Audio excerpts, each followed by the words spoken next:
Motion Genie, prépare-toi à maîtriser la suite Adobe pour être encore plus créatif. Alors c'est parti, on se retrouve maintenant pour le troisième cours qui est le Match Cut. Alors moi c'est quelque chose que j'apprécie énormément et que j'utilise beaucoup dans mes montages. Ça va être en fait la succession de deux plans qui matchent parfaitement ensemble pour faire justement une cohérence dans le mouvement et dans la situation d'un objet, d'un asset qu'on aimerait mettre en place. Donc, pour ce match cut, pour cet exemple-là, vous allez voir, c'est quelque chose de très fun qu'on va mettre en place ici. Rapide, mais fun, je vous le promets. Alors pour ça, on va créer une composition match cut en 1920 par 1080, 25 images par seconde, 12 secondes. C'est parfait pour ce qu'on va réaliser. J'ai pris ici un petit asset. Je suis allé récupérer une clé. Je suis allé récupérer une clé sur Victizi, justement pour l'exemple de ce cours-là. Donc, vous trouverez bien sûr cette clé en dessous de la vidéo. Il y aura un dossier spécifique pour récupérer cette clé. Ou bien sûr, vous pourrez utiliser tout et n'importe quoi. Une fois que vous aurez compris la logique de cet exercice, vous pouvez prendre tout et n'importe quoi pour créer un match cut parfait dans la situation qui vous plaît. Donc, on va voir tout de suite, en fait, on va faire un match cut entre une clé et un texte. Et vous allez voir, là, en fait, on a une situation qui peut exister dans la plupart des cas. Si, par exemple, on met en place, je sais pas, quelque chose dans l'agent immobilier, quelque chose dans l'appartement, quelque chose dans l'appartenance d'une maison, d'un appartement, etc. Vous allez voir, là, on va faire justement une cohésion dans un espèce de montage où on pourrait l'incorporer. Donc, pour le coup, j'ai pris une clé. Simplement, ça va être le seul calque qu'on va utiliser ici sur un asset extérieur, ça va être une clé. Donc je vais me mettre tout de suite ici en petite réaction personnalisée, je vais me mettre en ajusté, je regarde juste ma compo, ouais, je suis en 2000 par 2000, je me disais que j'étais carré, c'est bien 1920 par 1080. On pourrait très bien aussi faire un format carré, standard, réseaux sociaux. Mais là, pour le coup, voilà, on va rester en 1920 par 1080. Ma clé, je vais la mettre un petit peu au milieu. L'importance de créer ce match cut, la seule, on va dire, petite alarme qu'il y a à mettre, c'est qu'il faut une image droite. Comme ça. Ça veut dire quand vous allez récupérer une image sur internet, ne prenez pas un objet qui est directement en diagonale. Parce que justement l'effet ne sera pas pareil. Il faut vraiment que voilà, notre image soit droite comme ça. Vous voyez ici, moi mon image elle n'est pas directement en diagonale. Quand je suis allé la chercher sur Victizi, l'image était bel et bien droite comme ça. Et là justement pour mon match cut à moi, ça va être important que l'image soit droite et qu'elle ne soit pas d'origine en diagonale. Ça va me rajouter beaucoup plus de complexe et je ne pourrai pas justement faire ce type de match cut. Ça va être un petit peu plus complexe, un peu plus compliqué. Pour le coup, si vous prenez vos propres assets, faites bien gaffe à ça. C'est vraiment le seul point où justement je pourrais vous signaler que ça ne marchera pas. Donc attention à ça, prenez bien une image droite et non en diagonale. Donc moi mon image, voilà, elle était droite, mais je décide quand même de la mettre en diagonale, comme ça, légèrement, je me mets bien au centre, je regarde bien quand même que mon point d'ancrage est bien au milieu, et là vous voyez ici on a un petit point, je vais me prendre comme point de repère ici pour avoir quelque chose au milieu de ma composition. Je vérifie bien ici que ma tête de lecture est bien à 0 et on va pouvoir commencer l'animation. Donc pour ça, ce que je vais faire, c'est tout de suite mettre un petit point ici au niveau de mon échelle et je vais la délinker. Au niveau de ma rotation, pour le moment, on la laisse comme ça, il n'y a pas de souci. Et ce que je vais faire, c'est que à partir de là, je vais pouvoir partir de 15 frames plus loin. Donc 1, 2, 3, 4, 5. Vous commencez à connaître les raccourcis maintenant. À partir de là, ce qu'on va faire, c'est qu'on va pouvoir là, juste baisser mon échelle et vous voyez comment elle se baisse. Et à partir de 0, elle disparaît, elle n'est plus là. Je vais récupérer mes deux images, je vais faire un clic droit, donc sur l'image, sur ma keyframe, et je vais faire inverser les images clés. Comme ça, on passe bien de 0 pour aller à 68 sur sa taille initiale. Donc là, on a une apparition qui se crée. Et moi, c'est exactement ce que je cherche. Voilà, j'ai pas envie de l'animer sur la totalité de ma clé. J'ai envie d'un peu de changement. Donc, c'est pour ça que je vais utiliser cette technique pour ce montage. Une fois que je suis ici, sur ma clé, je vais partir cette fois-ci de 5 frames sur la droite. Donc, 1, 2, 3, 4 et 5. Une fois que je suis à 5 frames, là, le but, ça va être justement de la faire repartir ici, comme ça. À 0. Mais le but en même temps aussi, c'est qu'à partir de là, je veux qu'au niveau de ma rotation, je vais juste zoomer un tout petit peu sur ma composition, je veux qu'au niveau de ma rotation, cette fois-ci, on arrive comme ça, et à partir de là, je veux qu'on puisse justement pouvoir, ici, on était dans ma rotation à 46, et je veux pouvoir la mettre à 0. Et vous allez voir, en fait, on va avoir un petit mouvement ici, comme ça, et ce qu'on va faire maintenant, c'est qu'on va transformer cette clé en texte. Donc pour faire ça, on va se mettre au milieu, comme ça, à partir de là à peu près, et on va écrire notre texte. Donc je vais faire un commande ou contrôle sur PC T pour ouvrir justement le traitement de texte, et je vais écrire l'appartement. Donc l'appartement. Vous l'aurez vu tout de suite que mon texte, il est à la bonne couleur sur ma clé.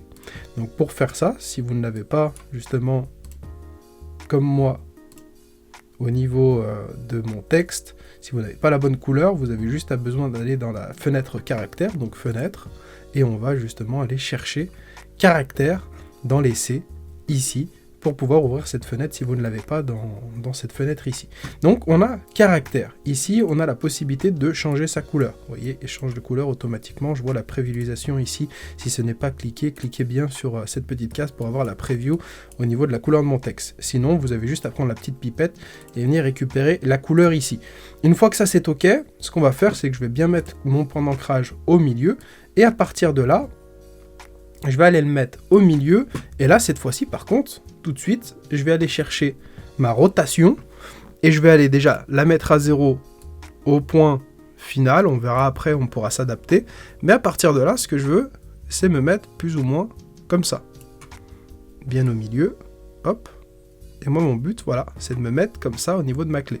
Donc ça veut dire que quand la clé commence à disparaître, hop, il y a mon texte qui commence à arriver. Et ça, c'est exactement le but qu'on a envie d'avoir. On pourrait même le faire commencer par là. Mais pour ici, on va essayer de le mettre là. Et au niveau de mon échelle aussi, il va falloir quand même mettre un petit coup d'échelle. Parce que lui, il faut qu'il apparaisse. Pour le moment que la clé disparaît, il faut que mon texte apparaisse. Donc, au niveau de mon échelle, je vais mettre un petit point clé. Je vais le mettre ici. Et à partir de là, pareil, on va délinker. Et on va jouer aussi sur l'horizontale pour le mettre à 0. Une fois qu'on a fait tout ça, notre animation est terminée et on va pouvoir regarder un peu ce que ça donne. Et voilà.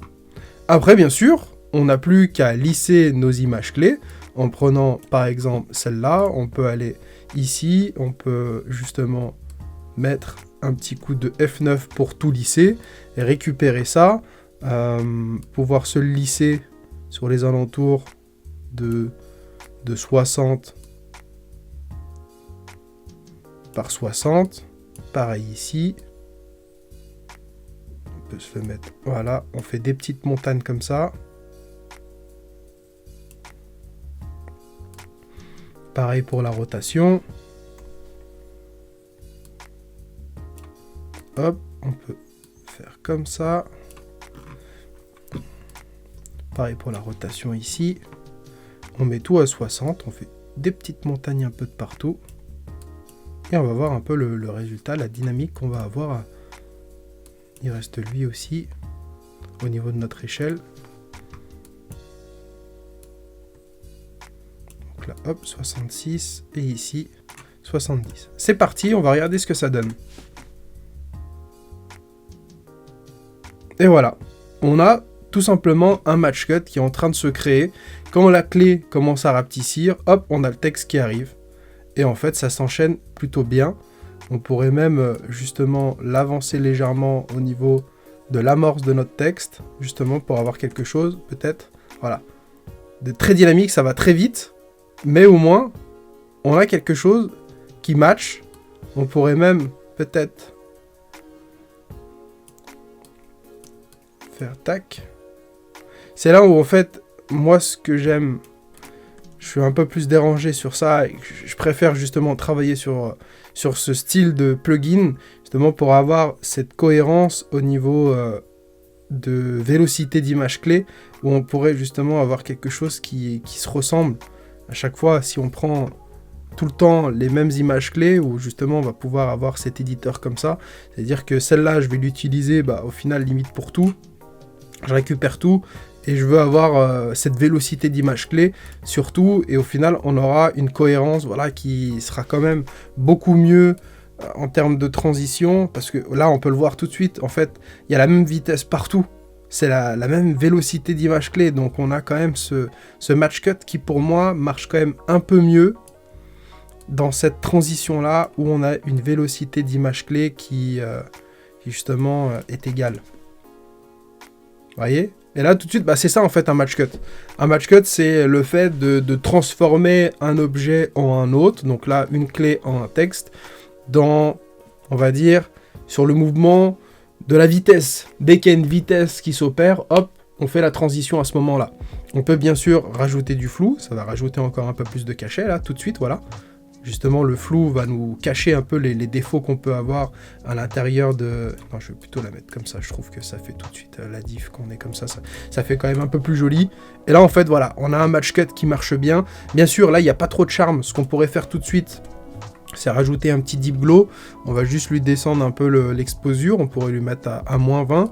Augmenter un tout petit peu, peut-être à 800 et quelques. D'avoir une clé un peu plus pimpante comme ça, avec un peu plus d'éclairage. Pareil pour le texte. Et au niveau du texte, on pourrait très bien justement le faire apparaître par là. Et là, on aurait quelque chose qui serait comme ça et qui matcherait quand même un peu mieux avec notre style. On peut rajouter des petits effets. On n'avait pas dit boulot, lueur diffuse. Lueur diffuse, on peut essayer de voir ce que ça va donner. Donc je l'avais pas mis sur... je l'ai enlevé du texte. Par contre, lueur diffuse. Comme j'avais dit, justement, on est un petit peu limité avec lueur diffuse, mais ça fait quand même plus ou moins le travail. Si par exemple, quand même, ça change un peu la couleur de notre asset. Donc voilà, on est quand même... il faut comprendre comment ça fonctionne, notre ami lueur diffuse. On peut lui en mettre plusieurs. Mais on est quand même pour moi assez limité, c'est assez compliqué de comprendre ce qu'on peut faire au niveau du rayon. Je trouve, on est quand même assez limité. Et là par exemple, on pourrait mettre petite ombre portée, éventuellement.